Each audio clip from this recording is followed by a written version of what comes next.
أعلنت هيئة الأركان المشتركة الأمريكية أن قوات بلادها العاملة في سوريا أو في مجالها الجوي قادرة على الدفاع عن نفسها، وذلك ردا على التهديد الروسي باستهداف أي طائرة أجنبية يتم رصدها في مناطق عملياتها بسوريا. كما قالت هيئة الأركان المشتركة الأمريكية أنها قلقة من التقارير بشأن تهديدات موسكو باستهداف الطائرات العسكرية الأمريكية التي تحلق غرب نهر الفرات شمال سوريا. ويأتي هذا التوتر بين واشنطن وموسكو في سوريا عقب إسقاط قوات التحالف الدولي بقيادة الولايات المتحدة الأمريكية طائرة تابعة للنظام السوري في ريف محافظة الرقة شمالي البلاد. لمزيد من التفاصيل ينضم معنا الصحفي الكردي هوزان عفريني. أهلا بك. أهلا وسهلا. تحياتنا لك. بداية، الأمريكان بإسقاطهم طائرة تابعة للنظام السوري، ما هي الرسالة التي أرادوا أن يوصلوها إلى الروس والنظام السوري برأيك؟ تفضل.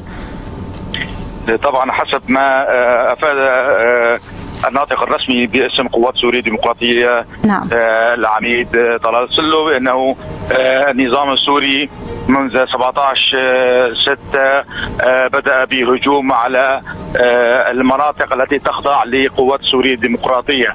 وأيضا هناك المدفعية السورية كانت تقصف مواقع لقوات السورية الديمقراطية أيضا. ولهذا من يومين قامت الطائرات السورية أيضا بهجوم على النقاط الأساسية وقامت بقصف تلك المناطق التي تخضع لقوات سوريا الديمقراطية. ولهذا قوات التحالف الدولي طبعا قامت بإسقاط الطائرات الحربية التي كانت تقصف تلك المناطق الخاضعة لقوات سوريا الديمقراطية. طبعا برأيك هل ستكون هناك خطوة مماثلة من قبل روسيا، وخاصة أنها بعثت رسائل تهديدية بأنها ستقوم بإسقاط أي طائرة أجنبية تحلق في مناطق عملياتها العسكرية في سوريا؟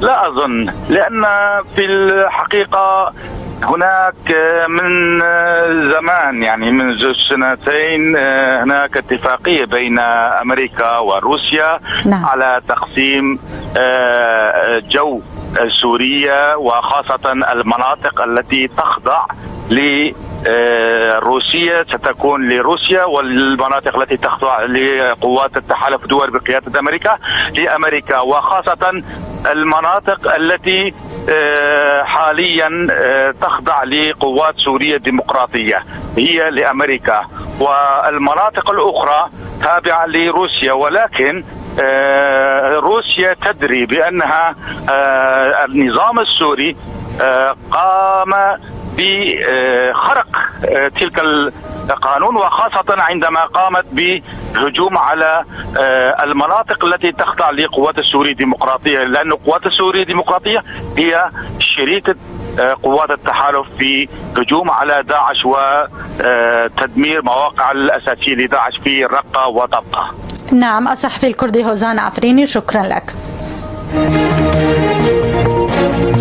مشاهدينا ومتابعينا، هذا كل ما في نشرة الإخبارية لهذه الساعة. ألقاكم على خير في ساعة إخبارية جديدة.